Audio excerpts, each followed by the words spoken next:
예전에요, 교회에 별명이 있었어요. 교회들의 별명이 있었습니다. 그게 뭐냐면 바로 연애당이었습니다. 그만큼 이제 교회에 젊은이들이 많이 있었습니다. 그래서 교회 안에서 연애하다가 상처 입은 사람들이 나오니까 교회 안 나오는 거예요. 그래서 교회에서 이제 연애하지 마십시오, 뭐 이렇게 하기도 하고, 선교단체에서는 아주 엄격하게 연애를 못하게 했습니다. 그러다가 젊은이들이 점점 교회에 안 나오기 시작을 했어요. 그러다 보니까 오히려 교회 안에서 좀 연애 좀 하라고, 서로 좀 사귀라고 그렇게 분위기가 또 바뀌었습니다. 점점 교회 안에 젊은 사람들이 많이 빠지고 젊은 가정들이 많이 빠지기 시작했습니다. 아이들의 울음소리도 많이 줄어들고요. 그래서 어떤 교회는 이제 연세가 많으신 분들이 중심으로 있는 교회들이 많이, 젊은 분들이 많이 없는 교회들이 많이 생겼습니다. 그래서 그런 교회를 보면서 교회의 미래를 걱정하기도 합니다. 지금은 교회인 수도 있고요, 교회를 운영하면서 섬기면서 다른 교회도 섬길 수 있지만, 이제 시간이 지나서 이제 연세가 드신 분들이 주님의 부름을 받게 될 때, 불려 올라갈 때 이제 더 이상 어떻게 할 수가 없다라는 게 오늘 교회가 지금 진단하고 있는 모습입니다. 그래서 어떤 교회는 자녀들이 출생하는 것보다 장례식을 치르는 게 더 많아요 라고 한탄하시는 목사님들의 이야기를 좀 들어본 적이 있었습니다. 젊은이들이 왜 교회를 떠날까? 많은 이유가 있습니다, 솔직히. 왜냐하면 한국 교회 문제가 많이 발생하기 때문에 그 이유가 커요. 근데 그 중에서도 특별히 신앙을 가지고, 즉 모태 신앙을 가지고 있다고 이야기하는 사람들도 대학교 1학년이 딱 되면요, 1년 안에 교회를 떠나가는 경우가 많이 있습니다. 왜일까요? 대부분의 사람들은요, 이것이 중고등학교 교회 교육의 문제야 라고 얘기합니다. 교회에서 제대로 신앙생활을 안 가르쳐줬대. 정말 그럴까? 성경 읽기는 개인의 몫이긴 하지만 가르치고 체득하는 것은 그 모든 것이 교회의 책임일까? 그런 가정들은 어떤 것을, 그렇다면 가정은 어떤 책임도 없는 것일까? 우리가 그것을 좀 고민해보고 그것에 대해서 이게 아니구나 라는 생각을 좀 같이 나누어야 합니다. 그런 상황 가운데 놓인 많은 가정들이 말씀하시는 것이 있습니다. 제 아이는요, 언젠가는 돌아오게 될 거예요 라는 얘기입니다. 교회를 계속 나와 같이, 부모와 같이 신앙생활 같이 하면 좋겠는데 떠나가서 안 나오니까 이제 성인이 돼서 어떻게 할 수가 없는 거예요. 그러니까 자주적으로 그렇게 얘기하는 겁니다. 언젠가 돌아오겠지. 근데 참 마음이 아픈 건 뭐냐면, 많은 고난과 수많은 시련 끝에 돌아오면 되겠습니까? 그럼 그 전에 그 아이가, 그 성인이 된 그 젊은 사람이 하나님께서 주시는 그 축복의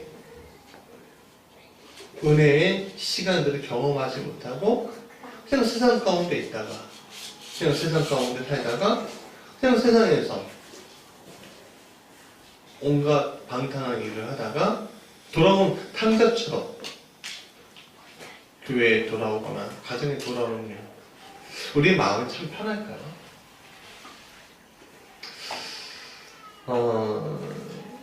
그런 문제 앞에서 우리가 이런 질문을 해야 합니다. 어떻게 하면 우리 자녀를 정말 잘 기를 수 있지? 어떻게 하면 우리 자녀를 하나님의 은혜 안에서 기를 수 있지? 우리가 아이들이 잘 세상적으로 잘 되는 것보다 하나님 안에서 잘 되는 게 중요하지 않겠습니까? 그렇죠? 저도 고민이 되는 지점들이 있습니다. 저도 애가 넷이다 보니까 고민이 많이 돼요. 쟤네들이 정말 하나님 은혜 안에서 잘 자랄 수 있을까? 가끔은 예배 드리기 싫어! 뭐 이러면서 할 때도 있거든요. 그러니까 저도 고민이 돼요. 그러면 성경은 어떻게 하나님 안에서 신앙교육을 잘 시키고 또 하나님 은혜를 떠나지 않는 사람으로 만들 것인가, 그 이야기를 성경이 이야기하고 있는데, 오늘 골로새서 오늘 본문의 말씀을 중심으로 다시 나눠보자 합니다. 첫 번째, 같이 읽어볼까요? 시작. 부부가 가정의 중심이다.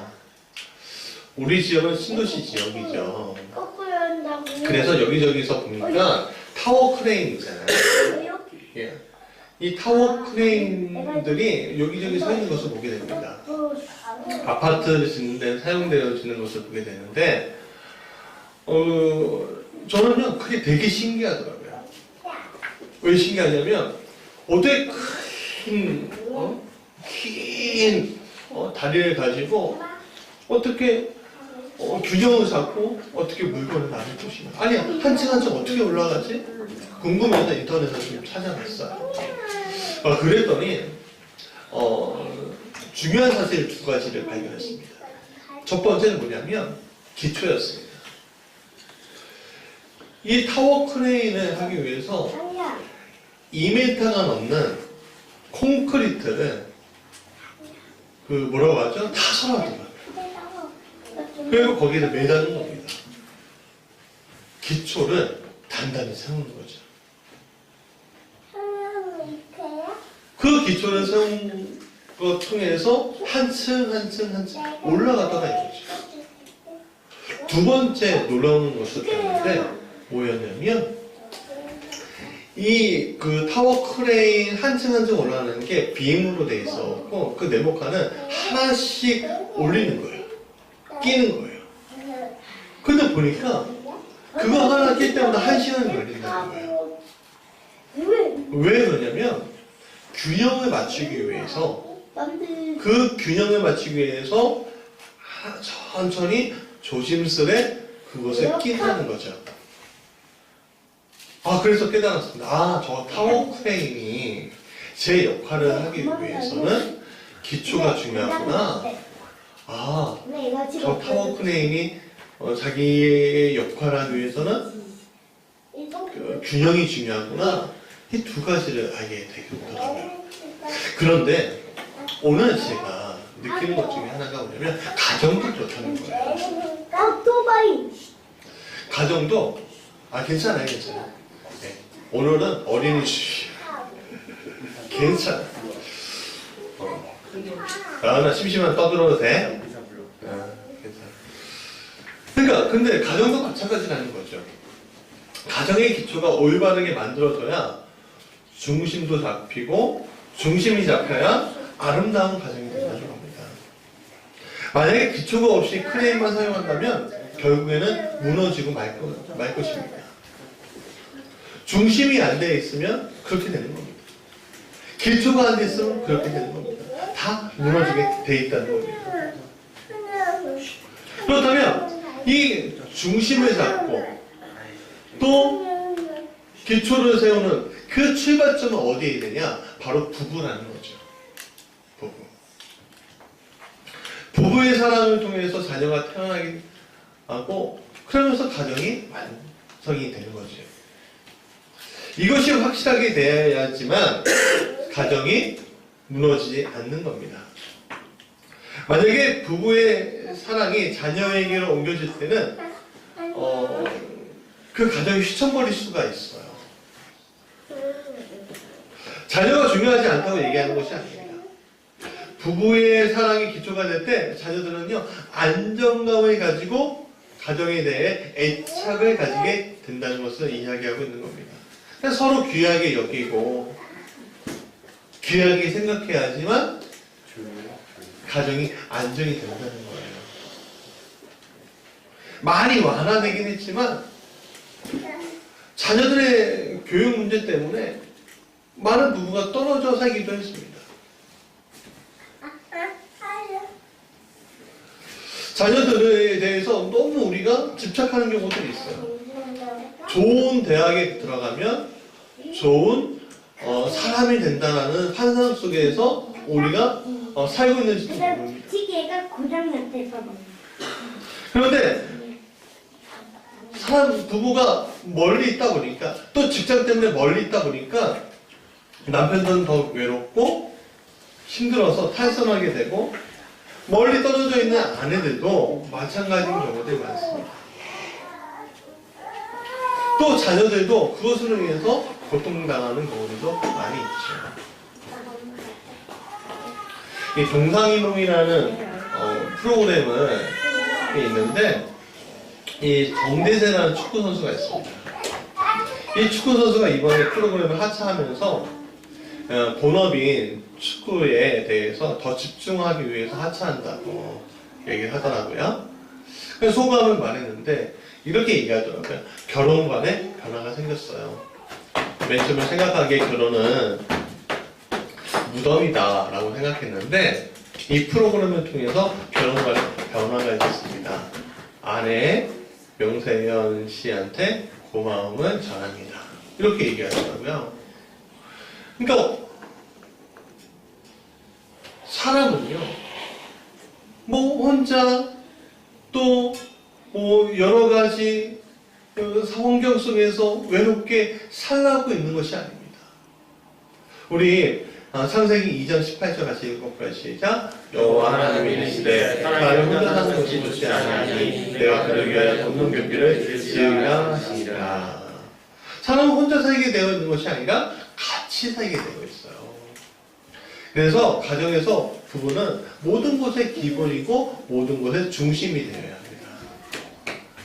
남편을 사랑하고 아내를 사랑하는 것을 우리는 놓쳐서는 절대로 안 될 것입니다. 그래서 여러분 생일이나 기념일이나 그런 거 절대 놓치지 마시기 바랍니다. 어린이날 속이. 그래, 어린이가 그래.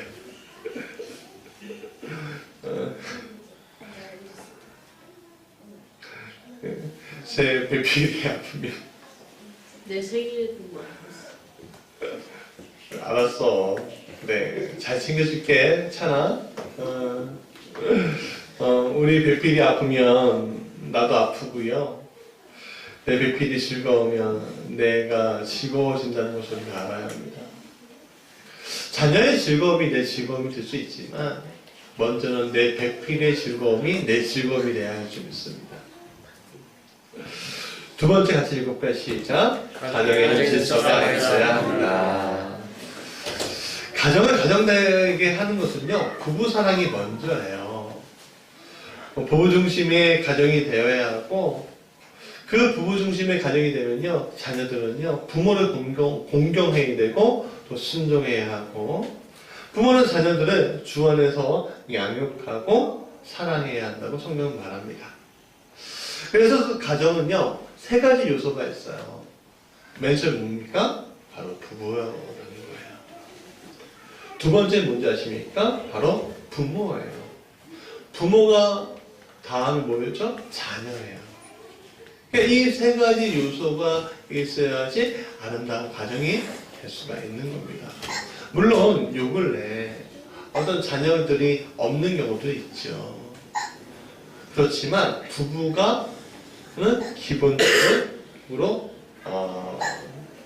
기초석이죠. 가정의 중심에 부부가 있습니다.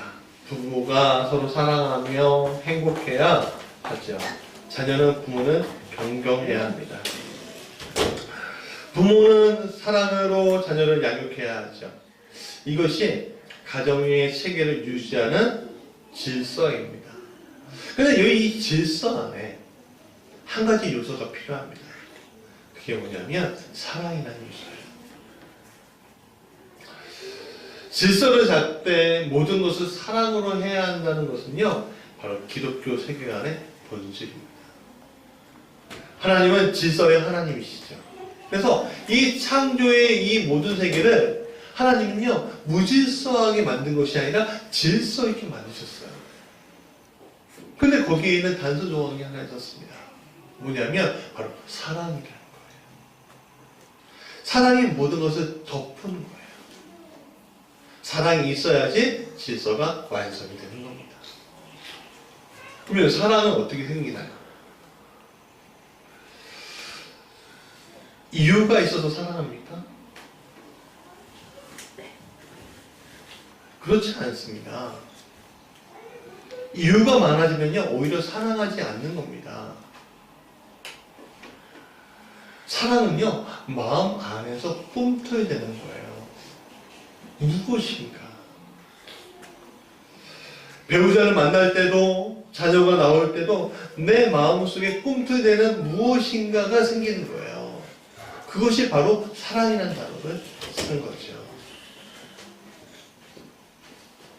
그런데 우리는 자꾸만 사랑하려고 이유를 만들어내고 그 이유로 인해서 사랑하려고 합니다. 여러분, 그건 사랑이 아니라 탐욕입니다. 욕망입니다. 욕심입니다. 이유를 가지고서 사랑하는 건요, 하나님이 원하시는 것이 아니에요. 왜? 사랑하는 건요, 무조건이야예요.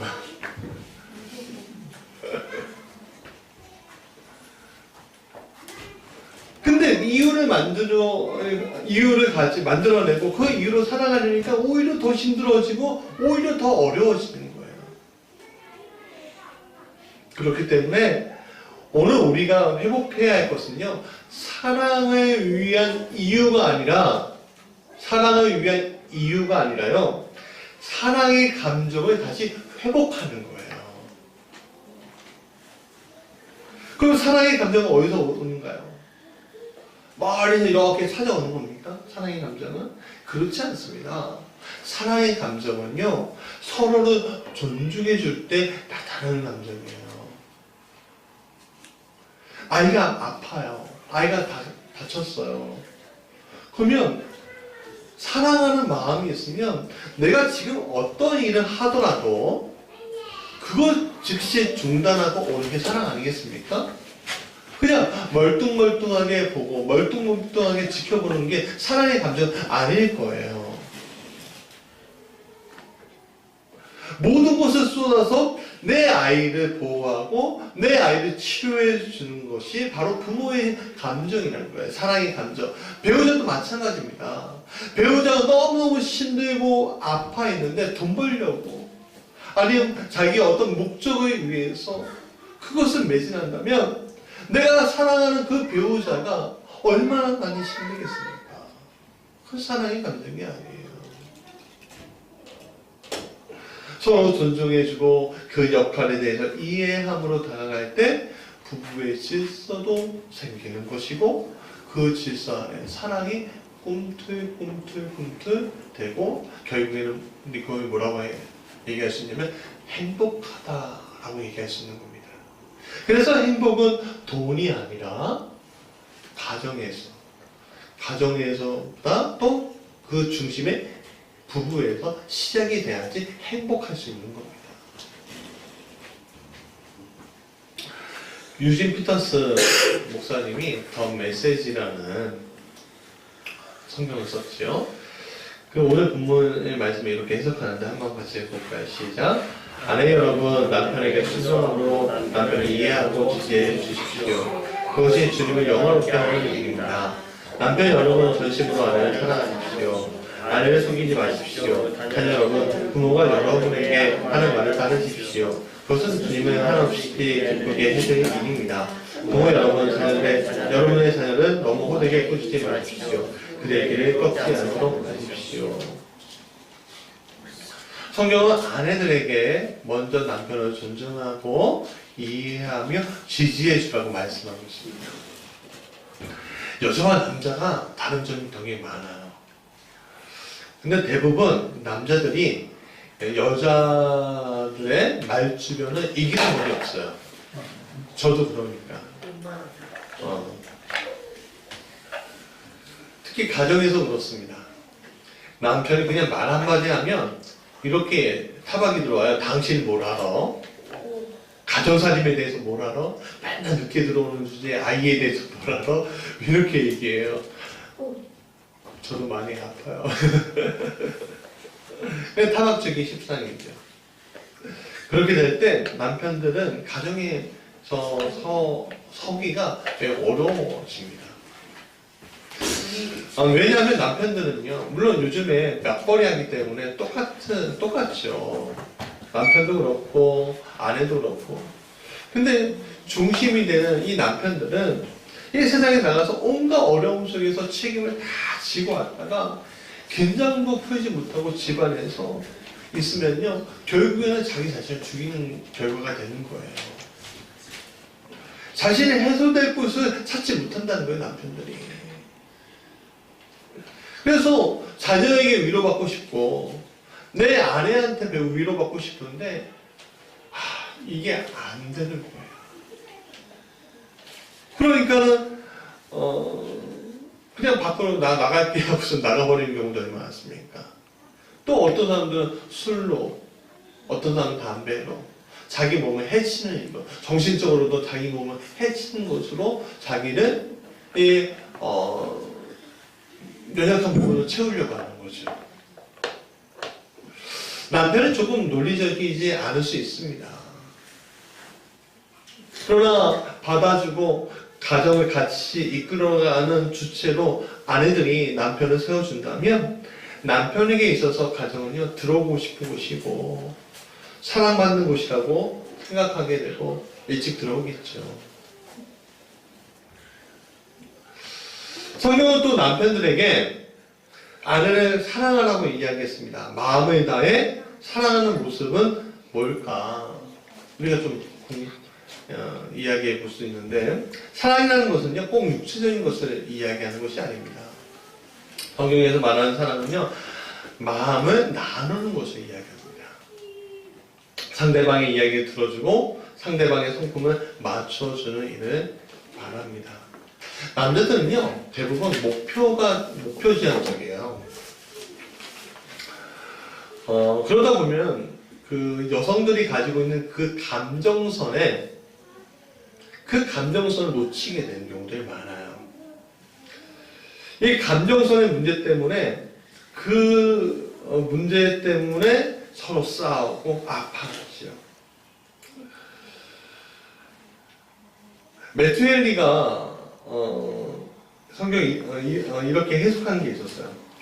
여성은 남성의 부족한 부분을 채우기 위해 그의 옆구리에서 그의 보호를 받기 위해 그의 팔과 가까운 곳에서 그의 사랑을 받기 위해 그의 심장 가까운 곳에서 창조되었다 라고 메투엘리는 얘기하고 있습니다.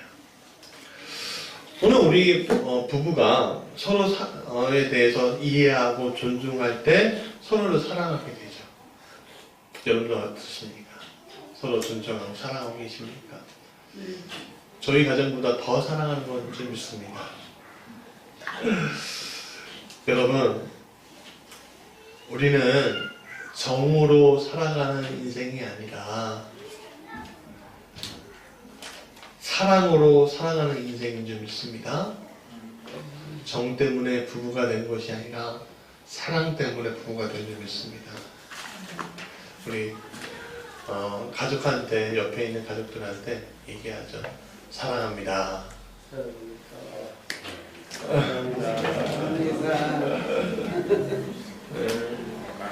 셋째, 같이 읽어볼까요? 시작. 부모와 자녀의 사랑에도 존중이 있어야 합니다. 뉴스에 나온 이야기예요. 10대부터 식모살이 하면서 30년 동안 부모처럼 섬기던 노인이 돌아가셨습니다. 너무 고마웠고 그 노인이 한 약 3억 정도 안 되는 집을 물려주셨어요. 그래서 한 6천만 원 정도를 이제 빚으로 갚아주고 나머지 것은 이제 이 30년 동안 식모살이 했던 이 여자분에게 주셨어요. 근데 갑자기 난데없이 그 노인의 삼형제가 나타나더니 그것은 무효다 그랬대요. 우리 아버지가 치매에 걸려서 속아서 준 거다 그랬다는 거예요. 근데 법원은요, 그렇지 않다라고 판결했다는 겁니다.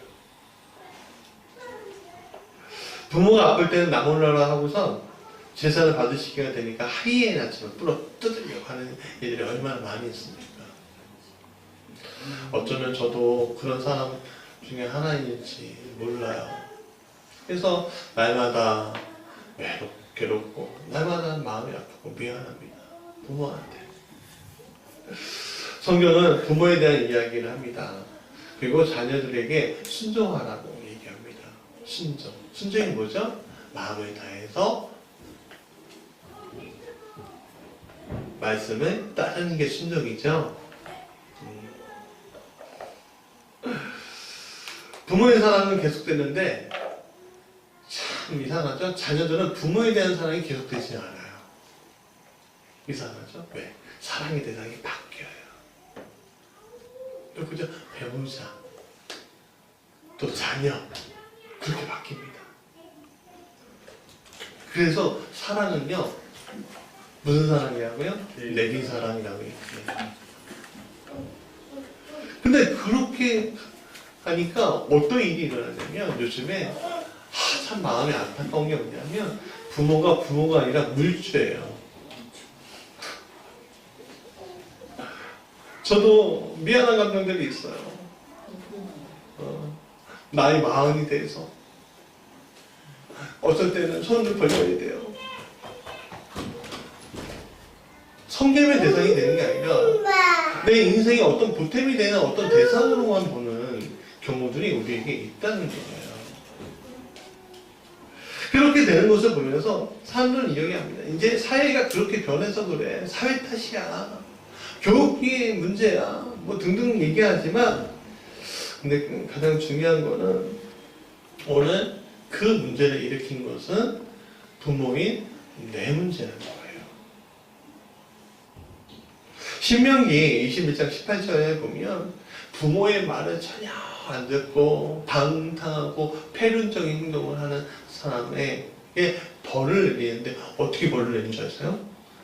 돌로 쳐서 죽여요. 부모 말씀을 제대로 안 들으면 엄청 무서운 말이잖아요. 내가 그러면 아빠 엄마의 얘기를 안 들으면 내가 돌로 쳐갖고 맞아 죽어야 돼? 근데 성경 뭐라고 하냐면 악이 돼요. 그것은 이스라엘에서 끊어져야 하는데요. 왜냐하면 가정의 질서를 무너뜨리는 일이기 때문이에요. 오늘 우리 자녀들이 얼마나 패륜적인 자녀들이 많습니까? 뉴스를 보면 끔찍해서 말도 안 나는 경우들이 많아요. 그런데 여러분 보십시오. 하나님 말씀에 성경에는 부모라고 해고 자녀들을 그렇게 함부로 대하라는 말도 없어요. 오늘 21절 말씀 보십시오. 아비들아 너희 자녀를 노엽게 하지 말지니 낙심할까 합니다. 낙심한다는 거예요. 노엽게 하지 말라는 거예요. 뭐예요? 부모라고 했고 자녀들에게 상처 주어서는 안 된다는 거예요. 왜 내 자녀가 늙은 나에게 왜 이렇게 할까? 내 자녀가 왜 이렇게 행동할까? 나는 왜 부모에게 이렇게 행동할까? 다 어떻게 해요? 내려오는 DNA 문제라는 거예요.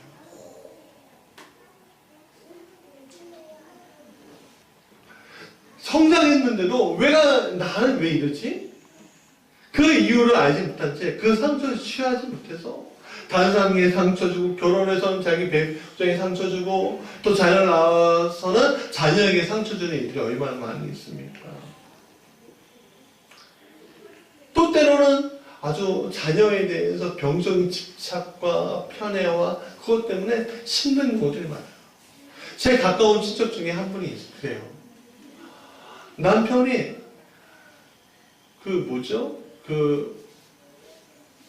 엄마 바보 뭐라고 하죠? 마마보이이신 거야.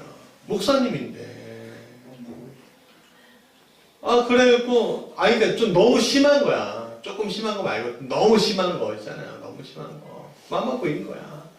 그러니까 아내 되는 사모님이 그래도 섬겨야지 하는데 이 어머님이 떨어뜨리려고 어떻게든 떨어지죠. 그래서 결국 이혼했잖아요.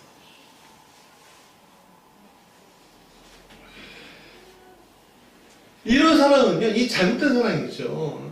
자녀를 성숙하게 못하게 만드는 사랑입니다. 이것은 자녀의 질서는, 가정의 질서를 무너뜨리는 거죠. 가정의 모든 질서는 어디서부터 시작이 되냐? 주 안에서부터 시작이 돼야 합니다. 하나님 안에서. 언제나 하나님의 말씀을 중심으로 할 때 질서가 바로 서게 되는 거예요. 예배서 5장 22절부터 6장 4절까지 이 말씀은요, 이 골로새서의 말씀과 그 계를 같이 하는데 이렇게 얘기합니다. 아내와 남편에게 교회가 그리스도에게 하듯이 또 아내는 자기 남편에게 복종하고 존경하며 또 남편은 그리스도가 교회를 위해 자기 자신을 주신 것 같이 사랑하라고 했습니다. 또 자녀에게는 주 안에서 부모에게 순종하라고 했고요. 부모는 자녀를 누욕게 하지 말고 오직 주의 교훈과 훈계로 양육하라고 이야기했습니다. 즉 가정의 질서는 그리스도 안에서 세워져야만 한다는 거예요. 왠지 아십니까? 오늘 우리가 이 땅에 살면서 수많은 가치관들과 수많은 이야기와 수많은 교훈들을 배워요. 그러나 그 수많은 교훈과 환경과 그런 것들은 다 짬뽕이 되고 이상하게 작용이 된다는 거예요. 중심이 되는 캐논이 우리에게 필요하다는 거예요. 그 캐논 앞에서 어떻게 해요? 이어 붙여야죠. 근데 잘못된 생각과 잘못된 가치관 가지고서 이어 붙이니까, 다른 거로 이어 붙이니까 우리가 생각한 대로, 우리가 기도한 대로, 우리가 원하는 대로 이 모든 것이 이루어지지 않는 거예요. 말씀 안에 있어야 하는데 말씀은 저기 있고 내 가치관은 말씀을 끌어당기는 일들이 있어서는 안 된다는 거예요. 말씀이 중심이 되고 붙여야죠. 자, 말씀의 결론이에요. 미국에서는 한 50% 정도 되는 부부들이요, 간단한 대화도 하지 않는데요. 우리나라도 마찬가지예요. 입을 꼭 다물고서 이렇게 같이 사는 일들이 많아요. 그래서 알 거야, 내가 너를 사랑하는지 알 거야, 그렇게 생각해요.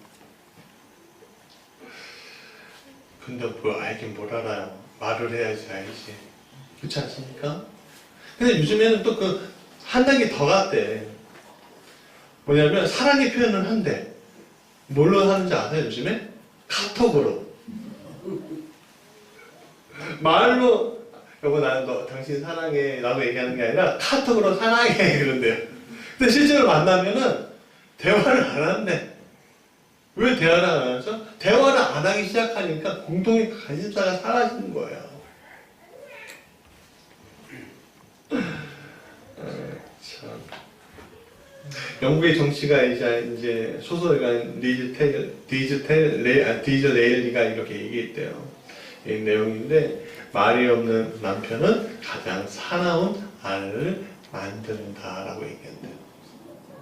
그러니까 아내들도 마찬가지고 남편들도 마찬가지고 끊임없이 대화하고 끊임없이 이야기하고 끊임없이 그것을 위해서 풀어갈 때 꿀 맞다는 거예요. 그래서 제가 요즘에 심리학 수업을 받거든요. 치유 상담원에서. 근데 거기서 그렇게 얘기하는 거예요. 말하지 않는 것보다 싸우는 게 오히려 낫다는 거예요. 너희들의 여러분들의 그 응어리진 것들을 가만히 있고 지고서 사는 것보다 싸우더라도, 자녀 앞에서 싸우더라도 말하는 게 오히려 너를 살리는 거야. 가정을 살리는 거야. 그렇게 얘기하더라고요. 그래서 어떤 부분은, 그러니까 목사님 부부 이야기를 들었는데 참 마음이 아프더라고요. 이 목사님이 눈물 흘리면서 간증하시는데 뭐라고 하시냐면, 이분이 이제 순복음교회 목사님이신데 이분들이 이렇게 얘기하시는 거예요. 상담원에서 만나신 분인데 이렇게 얘기하시는 거예요. 내가 아내한테 너무 미안하다. 왜 미안하냐면 베트남에서 선교를 하는데 건물도 짓고 교회도 짓고 건축하고 그래요. 정말 하나님께서 축복해 주시는 걸 경험했는데 아내의 사모에게 말하지 말라고. 조용히 하라고. 따지면 안 된다. 여자가 교회에서 이야기하는 그 순간 교회는 무너진다고 계속 다그쳤다는 거야. 그러니까 아내는 물론 순종하는 마음으로 하긴 하는데 이 마음이 응어리가 지니까 결국에는 정신병원까지도 갔다 왔다. 그렇게 얘기하는 것을 들었어요.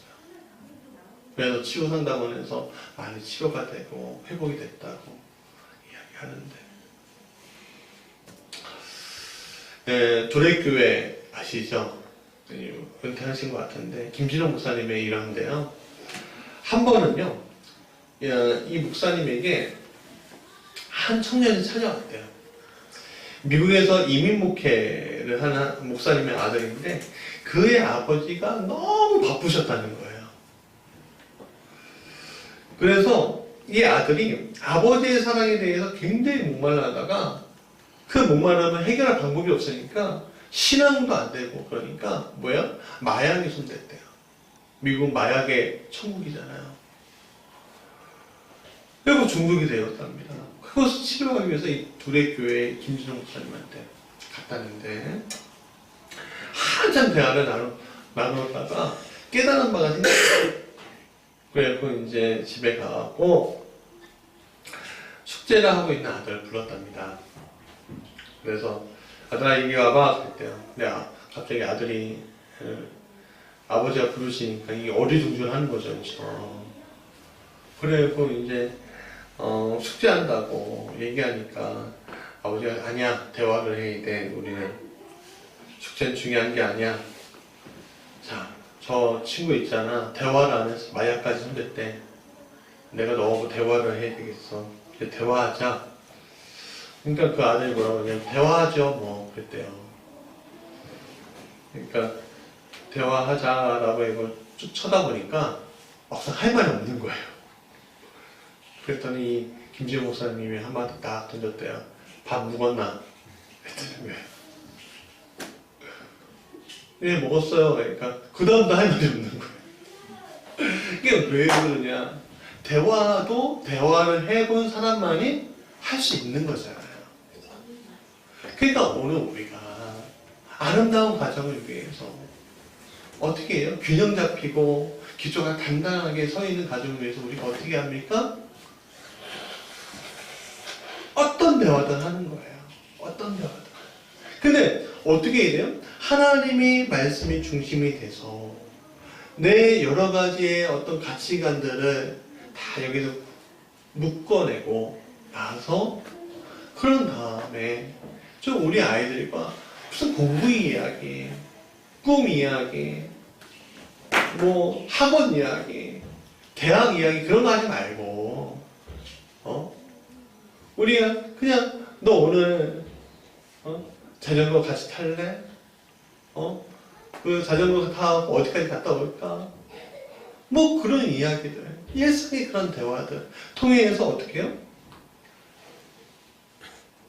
그 마음이 움직이고 그 마음이 묶이고 그 마음이 어떻게 해요?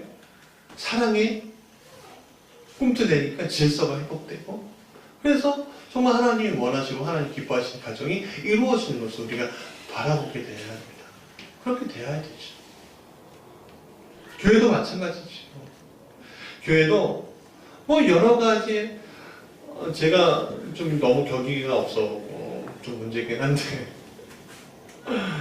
예, 저도 조금 그래요. 좀 낯가리는 게 있어갖고 일상의 대화들이 조금 어려운 경우도 있어요, 솔직히.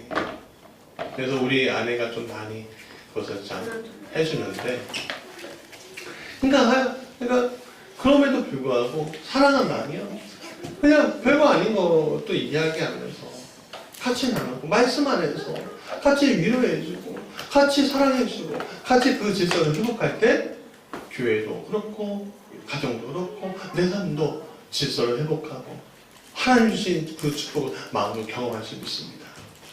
그런 가정, 그런 교회, 그런 우리가 됩시다.